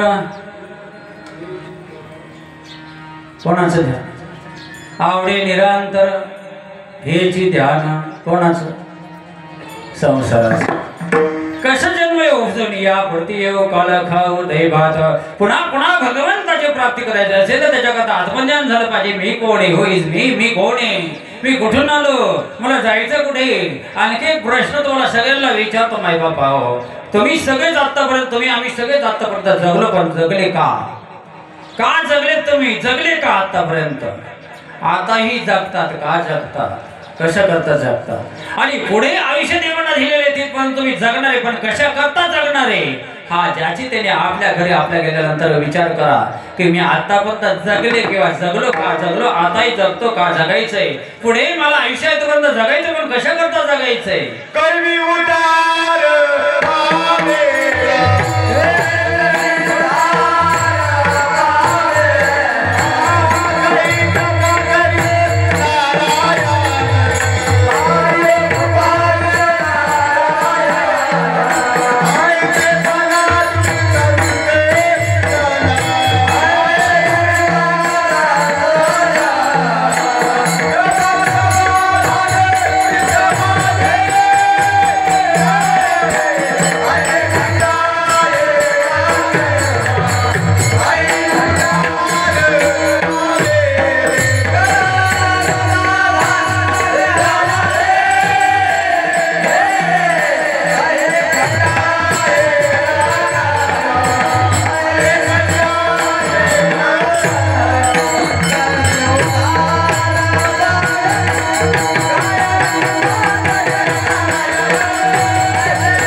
उद्धार करून घ्यायचा असेल तर काय केलं पाहिजे भगवंताचे भक्त पुन्हा जन्माला यायचं असेल आपल्याला आणि हा काय सांगू तुम्हाला अरे हा सुख सोहळा स्वर्गी नाही देव अरे एवढंच नाही तर सुख पुढे आमच्या संतांकडे सुख संतांकडे या सुखा कारणे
संता सदने राहिला आणि मग सांगितलं देवा तुझी भक्ती केलेली भजन केलेलं आहे तुझं आणि निस्तस तसं नाही केलं अहर्निशी केलेलं आहे रात्रंदिवस भजन करावं लागतं देवाच्या रात्रंदिवस त्याला भक्त म्हणतात.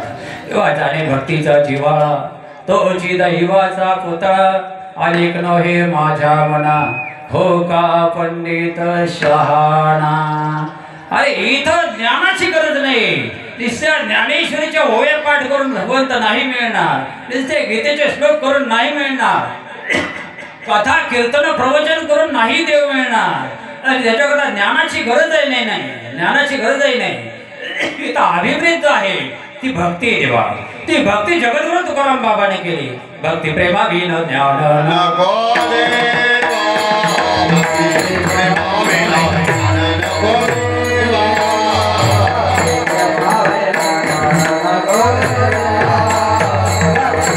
Hare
विण ज्ञान नको देवा. हे ज्ञान काही उपयोगाचं. ज्ञानाला गर्व अभिमान ताठरत देव ते देवाला आवडत नाही. आणि संगत फार चांगली. किमान 5 वाजतील आज कीर्तनाला. ही मंडळी एवढी गोड आहे ना, तास वाटत तो रे बोलत राहा. गोंगडी संभायला बाबा राहिले तरी बस झालं. विठाला विठाला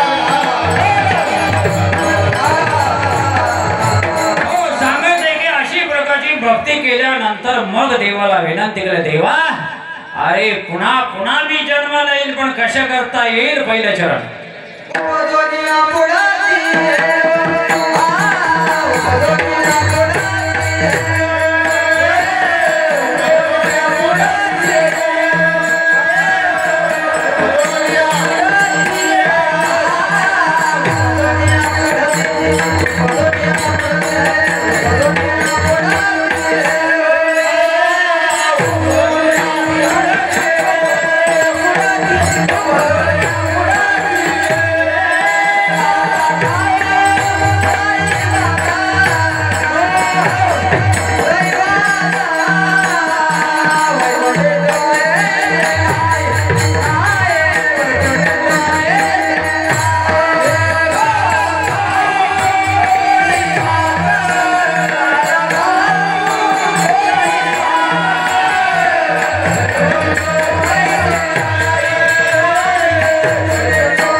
आणि काय काय तुझी भक्ती करेल, तुझं चिंतन करेल, स्मरण करेल.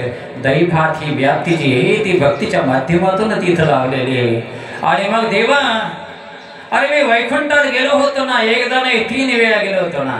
3 वेळा वैकुंठाने पुन्हा खाली आलो ना आम्ही. ही संत मंडळी जी आहे आपला असं आभास वाटतो किंवा खोटं वाटतं का नाही? वैकुंठ लोक असेल का? मृत्यू लोक तर आहेच. गोलोक आहे का? सूर्यलोक आहे का? कैलास आहे का? आहेच बाबा. पाण्यातील मासा झोप घेत कैसा जावे त्याच्या वंशा तेव्हा कळे. वैकुंठामध्ये काय तर तिथं काही आपल्यासारखं अन्न नाही पिकत नाही, धान्य पिकत नाही. तिथं कथा नाही, कीर्तन नाही, प्रवचन नाही, ध्यान नाही, चिंतन नाही, स्मरण नाही, काही नाही. फक्त आपलं पुण्य संपेपर्यंत तिथं राहायचं. पुण्य संपलं का पुन्हा खाली यायचं. देव तिथं आपल्याशी पाहत नाही, हळत नाही, बोलत नाही, डुलत नाही. फक्त ऐश बघायचं, तिथं ऐश करायचा. असं ते वैकुंठ आहे. आणि म्हणा नको नको देवा ह्या वैकुंठाचं नको आम्हाला. वैकुंठामध्ये हे सगळं काही मिळत ना. वैकुंठामध्ये कीर्तन आहे का नाही, भजन आहे का नाही, पूजन आहे का नाही, ध्यान आहे का नाही, हे सगळं काहीच नाही. आणि म्हणून स्वर्गातले देव सुद्धा खाली येण्याची इच्छा करतात.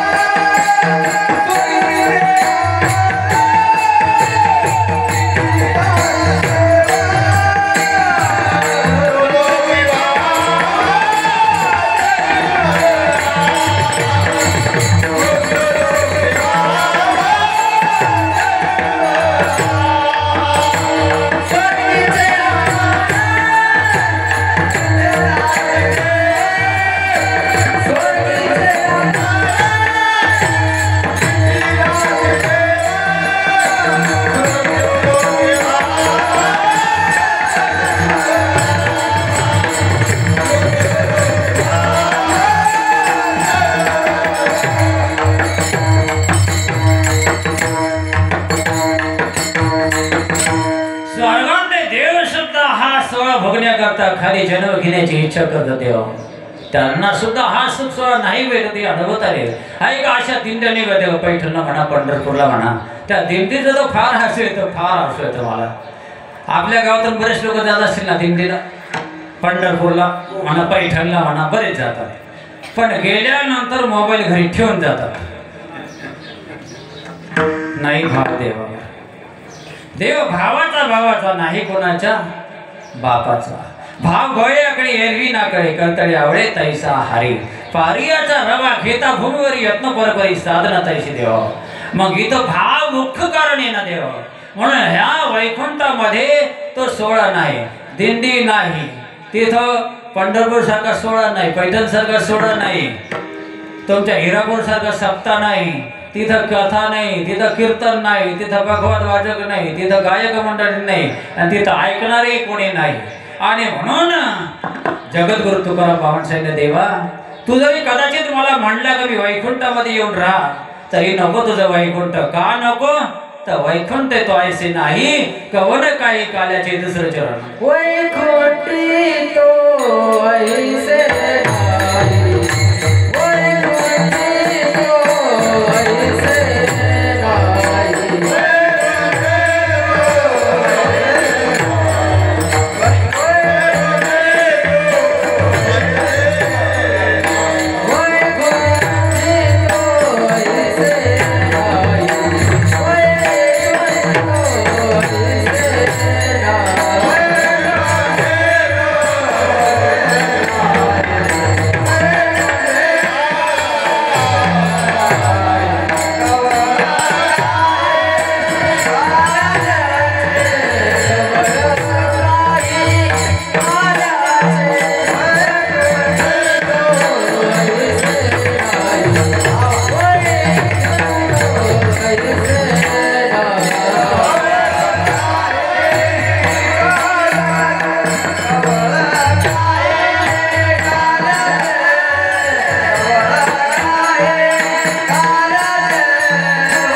सांगितलं का बाबा नाही नाही देवा, वैकुंठामध्ये ही सुख नाही, इथं दिंडा नाही, पदका नाही, इथं कीर्तन नाही, प्रवचन नाही, ध्यान नाही, चिंतन नाही, स्मरण नाही, इथं जीवनाच्या उद्धाराचे साधन नाही. आणि देवा तू सुद्धा नाही, त्याच्यामुळे नाला ते वैकुंठ नको, वैकुंठामध्ये काला सुद्धा नाही, म्हणून इथं मला राहायचं नाही. मग आणखी काय सांगितलं?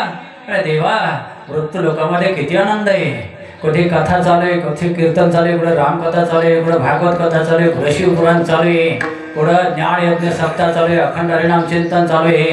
हे जगत चालू आहे, याच्यातला आनंद केवढा मोठा आहे. आणि हा आनंद आम्ही एकटे नाही भोगत, हा आनंद आम्ही एकमेकाला देत असतो, ते आम्हाला आम्ही त्यांना देत येतो. ज्यावेळेला दिंडीला आपण जातो, दिंडीमध्ये केवढा मोठा आनंद प्राप्त होतो तेव्हा. पण दिंडीचं एक वर्म फार गोड आहे, भेटायला जायचंय देवाला आणि भजन करायचंय संतांचं. केवढी मोठी लौकिक क्रिया आहे आपल्याकडे, काय आनंद आहे तेव्हा.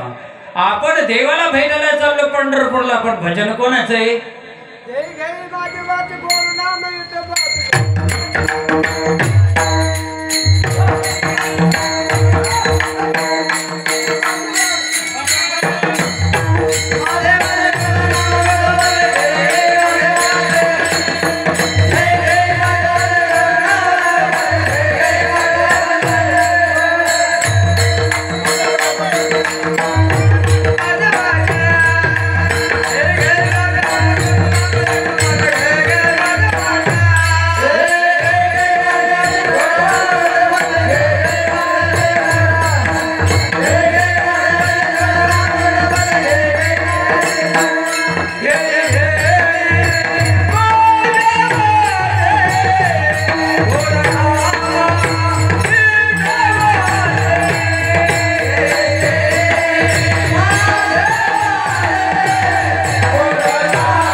घालो अंबरे देवा, याचा आनंद काही वेगळा देवा.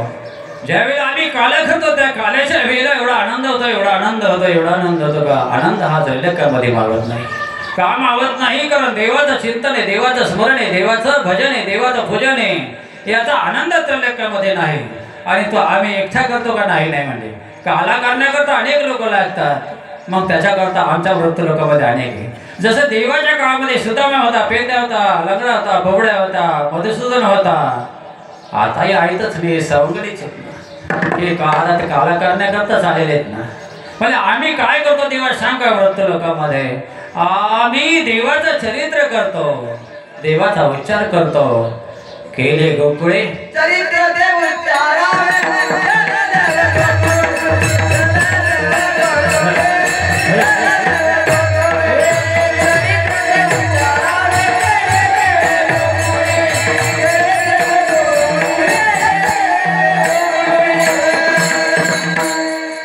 चरित्र आम्ही उच्चारतो. कोण कुठे? गोकुळामध्ये. कोणी केलं? देवाने केलेलं. देवाने केलेलं गोकुळामध्ये चरित्र आम्ही उच्चारतो, त्याचा परिणाम आम्हाला फार मोठा प्राप्त होतो. मग काय म्हणले गोकुळामधले चरित्र? तर म्हणजे कृष्ण जन्माला आला. पण कुठे आला? कृष्ण जन्माला आला रात्री आला. किती वाजता? 12 वाजता आला. कोणाच्या पोटी आला? देवकीच्या पोटी आल्या. तुम्ही जेवढ्या बसलेल्या देवक्या आहेत, तुम्ही सांगा माझ्यानं तुमच्या पोटी कृष्ण का जन्माला आला नाही? का नाही आला? त्याला कारण तुमचं पुण्य कमी पडलं. पवित्र ते भूमी, पावन तो देश.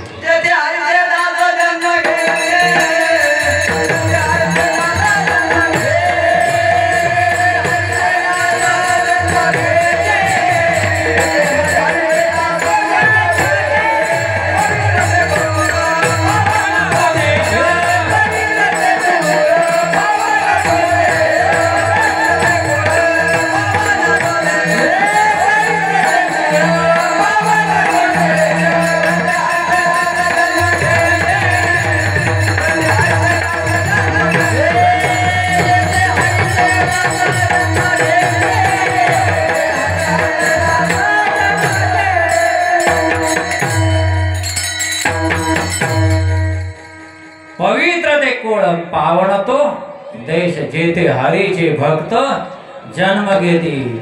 मग आता कन्हैया का जन्माला येत नाही? कारण देवक्याच नाही. आता सगळे हिरणभंड आहे का नाही? त्याच्यामुळं तो जन्माला येत नाही. मग कृष्ण कन्हैया जन्माला आला, देव जन्माला आला. पण कुठं आला? बंदीगृहामध्ये. बंदीगृहात जन्माला आला.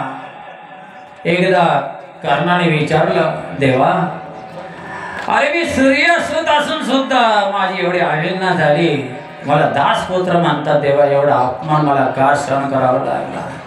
देव म्हणला, अरे तुझं लई चांगलं आहे, लई चांगलं आहे, माझं लई अवघड आहे. अरे मी देव असून जन्माला कुठं आलो? बंदीवासात जन्माला आलो. पण देव जन्माला आल्याबरोबर काय होतं? सगळ्या बंदीवासातले सगळे बंधन तुटून जातात. देव जन्माला आल्यानंतर सगळ्यांना काय लागली? त्या आसुर लोकांना, शिपाई लोकांना झोप लागली. सगळे ताले तुटले गेले, साखरदंड निघाले गेले. आणि मग देवकी आनंद झाला की देव आले, देव आले, देव आले. पुत्र आला. पुत्र दे ऐसा गुंडा ता लावी ती निलोकी झेंडा. देव चतुर्भुज रूपामध्ये आले. आणि मग देवकीने झालं, देवा एवढ्या करता तपसाधन नव्हते केले, जन्मोजन्मीच तप पाहिजे देवा, तेव्हा सुकृत जन्माला येतात देवा. आपल्या पोटी चांगली संतान जन्माला यावा असं वाटतं असेल तर तपच पाहिजे, साधनाच पाहिजे. हजारो लाखो वर्षे यशोदेने आणि देवकीने तपसाधना केली होती. कशा करता? देव यावा एवढ्या करता. देवकी मातेने आणि वसुदेवाने मागच्या जन्मामध्ये हजारो वर्ष तपसाधना केली. आणि साधना अशी केली का हाडार फक्त काळच शिल्लक राहिली. 1-2 सोमवार एखाद्या नाही केले आणि लगेच पाठी भरमागायला लागला. तसं नाही झालं. हाडाचे काळ झाले आणि मग देव प्रसन्न झाले. आणि त्या पूर्वजन्मामध्ये सांगितलं देवाने मागा काय मागायचं, पण मागण्याचं वर्म कळलं पाहिजे. कळलं नाही. सांगितलं देवा तो आमच्या पोटी जन्माला या. देव म्हणला तर असो. पुढे यशोदानी नंद बाबा तपसाधना करत होते आणि त्यांची तपसाधना फलद्रूप झाली. केवढी झाली सांगायला वेळ नाही. पण मग झाल्यानंतर विचारलं देवाने काय पाहिजे सांगा. म्हणजे आमचा पुत्र होऊन आमच्याजवळ राहा. देव म्हणतात आता असतो एकाजवळ दोघांना देऊन टाकला. इकडे कार्यक्रमामध्ये देव जन्माला आले आणि मग चतुर्भुज पाहतो परमेश्वर पाहिल्यानंतर सांगितलं देवा नाही तो ताना हो माझ्या मांडील हो आणि मातृत्वाचं वात्सल्याचं प्रेम मला भोगू दे. देव ताणे झाले आणि मग सांगितलं का आता याला इथं ठेवून काही उपयोग नाही. मग आता याला काय करा पाठीत घाला आणि कुठे घेऊन चला नंदाच्या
पाठीमध्ये घातलं गेलं आणि वसुदेवाने डोक्यावर घेतलं आणि वसुदेव कन्हैयाला घेऊन चालले गोपालाला घेऊन चालले.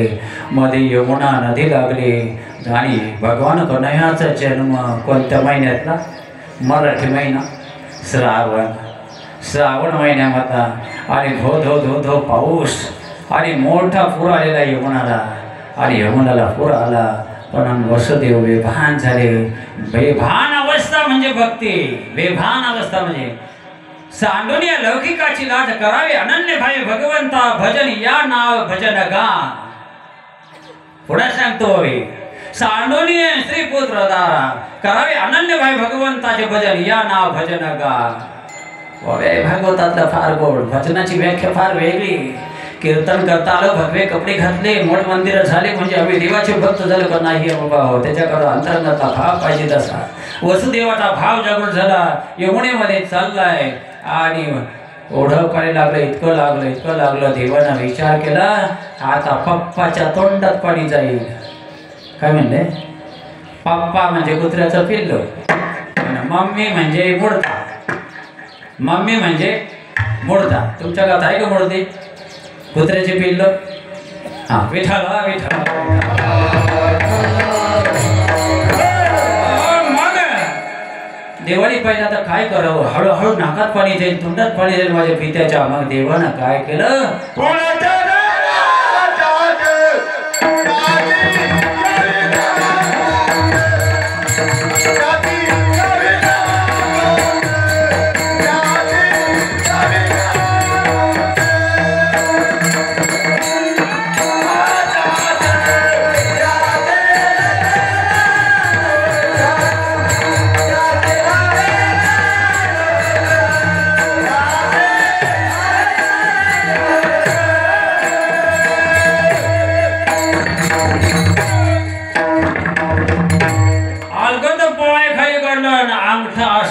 झाला कोणाला यमुना माईनं दर्शन घेतलं. आनंदित झाली आणि आपल्या त्या परमेश्वराला अशी वाट मोकळी दोन्ही बाजूला दोन थड्याला पाणी विभागलं गेलं. आणि मग देवाला घेऊन कुठे गेले गोकुळाला गेले. नंदाच्या घरी गेले. नंदाच्या घरून ती माया आली तिने मारली वगैरे. आता जन्म कसा तुम्हाला सगळं माहिती. वेळेच्या अभावी पुढं चालतो. आणि मग भगवंता तिथे गेले कोणाकडे यशोदामाईकडे गेले आणि यशोदामाईच्या घरी राहू लागले. आता यशोदामाईच्याकडे किती 9 लाख गाई त्या गाई आणि असं भगवंत थोडेसे असे रांगायला लागले. पण रांगता रांगता यशोदा माई तिकडं आपलं दयाचं मंथन करते, थूप काढण्याकरता घुसळण करते, घुसळण करता करता तर देव रांगायला लागला. पण तळवे तळवे तळ हात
चाललेला आहे. यशोदामाईचं घुसळण चाललेलं आहे. आणि हळूहळू रांगत रांगत देव कुठे अरे यशोदामाईच्या जवळ आले. आणि हळूच त्या डेरामध्ये हात घातला, लोणी काढलं आणि यशोदामाईच्या तोंडाला लावलं. आणखी हळूहळू पुन्हा देव थोडी मोठी झाली. मोठी झाल्यानंतर मग अनेक प्रकारच्या राक्षसांचा नाश केला. बकासूर असेल, शक्तासूर असेल, अनेक प्रकारचा राक्षसांचा त्यांनी बालवयामध्येच नाश केला. आणखी थोडे मोठी झाले, 4-5 वर्षाचे. आणि मग बाहेर निघाले, आपल्या गावामध्ये फिरू लागले. फिरता फिरता त्यांनी पाहिले का सगळेचे सगळे गोपाळ हे ते असे उद्बत्तीचे भाऊ माझ्यासारखी बाई. ते म्हणले घरी आपल्याकडे एवढं दूध आहे, तूप आहे, ढेरे आहे, पण गंमतच अशी दूध डेरीला चटणी कोणाची? ज्याच्याकडे दूध आहे त्याची. पण ज्यांच्याकडे दूध आहे त्यांच्या पोराला दूध आवडत नाही, आणि ज्यांच्याकडे नाही त्याला खावं वाटतं. काही गमत आहे. आणि विषय बरं आमच्या गावात तुम्हाला जसं आहे, लोक दूध विकतात, दारू पितात. काय म्हणा म्हणजे अमृत विकायचं आणि कांची प्यायची, एवढे परमिष्ट काही लोक आहेत. तुमच्या गावात नसतील. विठाला विठाला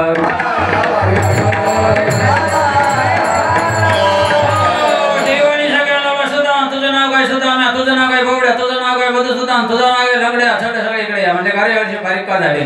देवा दूध सगळं तिकडं जातं ना, कोण सजानागरीला कोण जातं म्हणजे सगळे गोपिका घेऊन जातात ना देवा. त्याच्यामुळे आम्हाला खायलाच भेटत नाही. का बरं देतच नाही तर काय करावं, सगळं तिकडं कराच्या रोपाला घेऊन जावं लागतं देवा. आणि मग सगळ्या गोपिका ते दूध घेऊन उपरवणी सगळं घेऊन जातात आणि आम्हाला खायला भेटत नाही म्हणून आम्ही अशी बारीक झाले. म्हणलं बरं बरं बरं आता युक्ती केली पाहिजे. मग काय युक्ती करायची म्हणजे आता थोड्याशा चोऱ्या करायला शिकवतो. चोरी करता आली पाहिजे. सहज माणसं म्हणतात अरे आयुष्याला पुरल अशी चोरी करावी. हो, आयुष्याला पुरल अशी चोरी करायची असेल तर आमच्या संघ आम्ही तुम्हाला चोरी करायचं शिकवतो. कारण तो चित्त चोर आहे. भगवंताचं चित्त चोरी केली ना एकदा की जीवनाचं कल्याण होऊन जातं, कल्याण होतं देवा. आणि म्हणून अशा प्रकारे मग सगळं सारखं मग हळूहळू देव काय करायला लागले, आपल्या गोकुळामध्ये चोऱ्या करायला लागले. आणि चोऱ्या करायला लागल्यानंतर मग त्या यशोदाईकडे घराणे सांगायला लागले. आणि घराणा सांगायला लागल्यावर एक दिवस कन्हैयाला समोर बसवलं. आणि मग यशोदेनं सांगितलं, काय सांगितलं, आता चोऱ्या नको करू माझे बाबा,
करू नको, खोड्या करू नको ना. तू खोड्या करतो आणि सगळ्या गोपिका येऊ ना मग मला इथं त्रास देतात. पाय ना यशोदे तुझा काना, अरे असा त्रास देतो ना आम्हाला. मग सांगितल्यावर 2-3 दिवस देवाने लीला केली. घराच्या बाहेरच निघाला नाही, गेलाच नाही. मग इकडं ह्या सगळ्या गोपिका सुद्धा कावऱ्या बावऱ्या झाल्या का देव काही भेटला नाही, देव काही भेटला नाही, देव काही भेटला नाही. मग देवाने एक दिवस युक्ती केली. सकाळी उठला आणि मग यमुनेच्या किनाऱ्यावर एक कळंबाचं झाड होतं आणि त्या कळंबाच्या झाडाखाली सुंदर अशी बासरी घेतली, बासरी वाजवू लागला. तेवढ्यात एक गोपिका पाणी भरण्याकरता गेली आणि पाणी भरून घरी आली, गोकुळामध्ये आले. आणि गोकुळामध्ये आल्यावर ह्या बाकीच्या गोकुळांनी विचारलं, का ग कन्हैया पाहिलं का, पाहिलं का, तो दिसला का, कुठे गेला देव, कुठे पाहिलं का, किती दिवस झाले भेटलाच नाही. मग ती गोपिका म्हणे, यमुनेच्या तीरी काल पाहिला हरी. ओ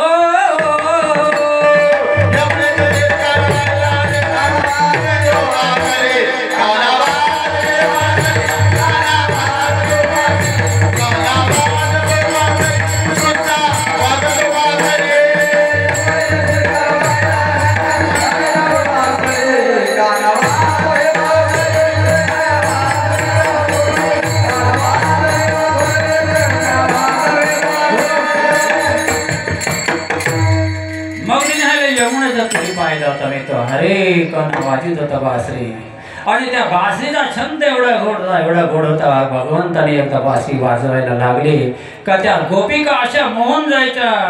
गाईचे वस्त्र म्हशीला, म्हशीचे वस्त्र गाईला, वळच पाण्याचे हांडे ओतून द्यायचं, यमुनेकडे जायचं देव. आणि मग एखाद्या गोपिकाने म्हणावं, नको वाजवू श्री हरी, नको वाजवू श्री हरी मुरली, नको वाजवू श्री हरी मुरली, नको वाजवू श्री हरी मुरली, नको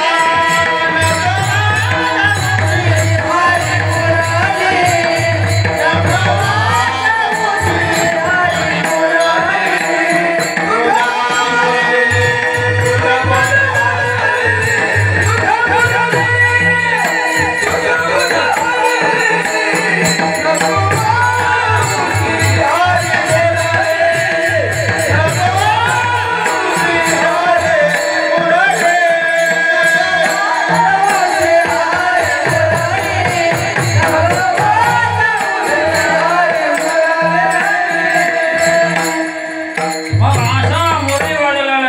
नको वाजव देवा. तो मोरली वाजायला लागला कारण आमचे सगळे स्रोत दूध हरून राहते, आम्ही काय करतो आम्हाला कळतच नाही, अशी अवस्था होते. म्हणला बरं. पुन्हा गोकुळामध्ये आले. गोकुळामध्ये आल्यानंतर पुन्हा ही सगळी मंडळी घेतली. मग अनेक प्रकारच्या चोऱ्या केल्या आणि चोऱ्या केल्यानंतर शेवटी सगळ्या गोपिका गेल्या.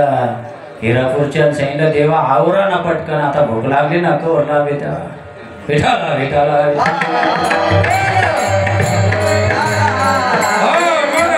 गोपिकांनी अनेक प्रकारच्या त्या चोऱ्या झाल्यानंतर वैतागल्या. पुन्हा देवाचं घराणं सांगण्याकरता यशोदेकडे गेल्या. आणि यशोदा आणि नंद बाबा बसले होते. त्यांची मीटिंग झाली. सांगितलं का नाही, आता हा एवढा त्रास देतो ना, आता याला हिरापूरमध्ये नाही ठेवायचं, पुढं पटकन गायगावला पाठवून देऊ. मग कसं करायचं, म्हणजे आता देवा तू मोठा झालास, आता मोठा झालास, आता तू गोकुळामध्ये राहूच नको.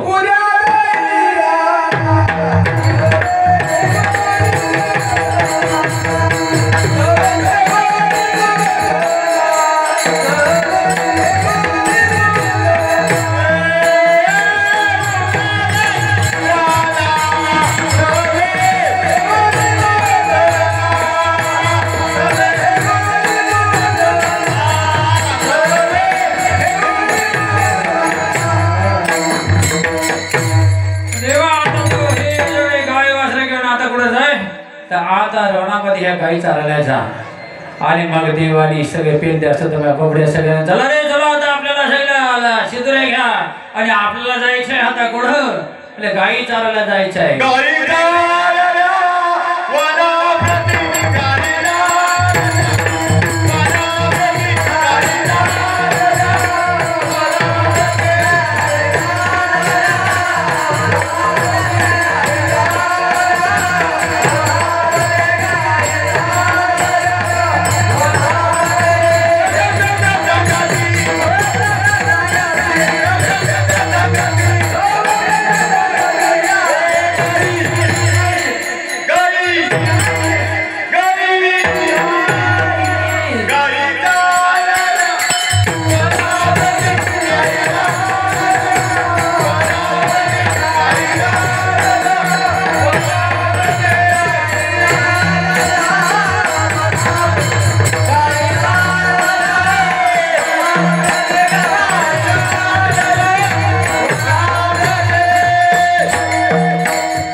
वनामध्ये. मग ते छोटे छोटे गोपाळ, मग ते छोट्या छोट्या गाई आणि हा सगळा जमा निघाला. छोटी छोटी गैया, छोटे छोटे ग्वाल, छोटो सोमेरो मदन गोपाल. छोटी छोटी गैया, छोटे छोटे ग्वाल, छोटी छोटी गैया, छोटे छोटे ग्वाल, छोटो सोमेरो मदन गोपाल, छोटो सोमेरो मदन गोपाल. आगे आगे गैया, पीछे पीछे ग्वाल, आगे आगे गैया, पीछे पीछे ग्वाल, छोटो सोमेरो मदन गोपाल. छोटी छोटी गैया, छोटे छोटे ग्वाल, छोटी छोटी गैया, छोटे छोटे ग्वाल,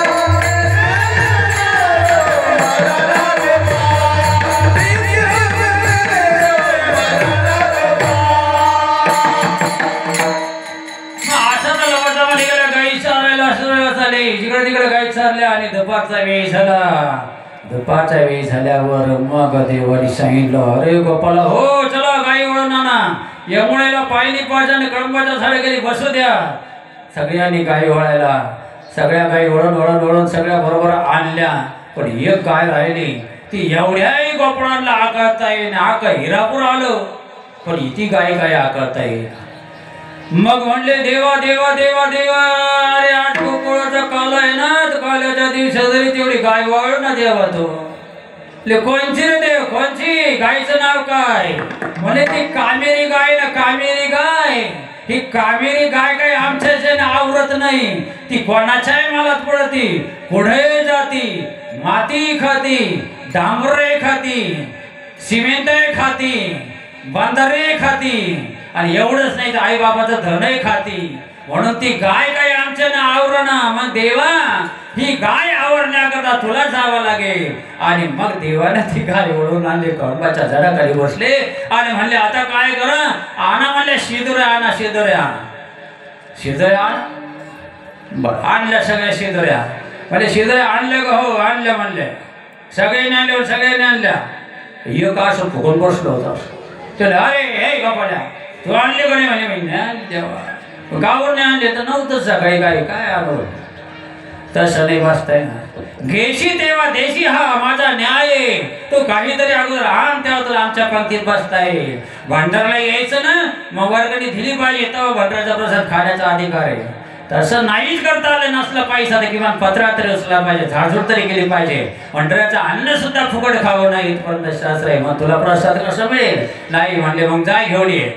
मग ते बरोबर, आता काय करू? पण आता मी सगळे जसं जेवून घालत, मग मी कसं लागला रडायला. रडू नको, रडू नको तू. अरे जो पण तू येत नाही तोपर्यंत आम्ही सुरुवात करत नाही. ते धावत पळत घरी गेलं. त्याची माय भांडे घशीत होती. मम्मी मम्मी मम्मी मम्मी भांडे घशीत होती. घरात ते सगळे भांडे घशीत होती. अलगत येणं, माईचा डोळा चकवला, इकडं तिकडं पाहिलं, घरात एकही भांडं नाही. आता काय कशात घेऊन जावा? पाहिलं वरती मडक्यामध्ये ताक होतं. ताक, लोणी नव्हतं, ताकच होतं. पण त्याला विचार केला, आता भांडं माग होतं, माय आपलं जाऊ देणार नाही. मग त्यानं भांडं कोणतं गेले? तोंडाचं भांडं केलं. तोंडामध्ये ते ताक साठवलं. पाना गोपाला नाही, तोंडात भरून घेतलं. असा बजरंग बली झाला. आणि मग गेला देवाकडं. आणलं का रे? आता काय बोल? हा नावा तर तोंडातले गोंडे सुटती. देव पुन्हा जवळ गेले, त्याच्या समोर गेले. आणि समोर गेल्यावर म्हणले, अरे आणलं का काय? आणलं का काय? असं देवाला करत होतं. त्याची जे जळकोंडी ओढली तशी देवाच्या तोंडात पडली. काय काय झालं? ते शेमडं बेमडं पडलं फक्त, पण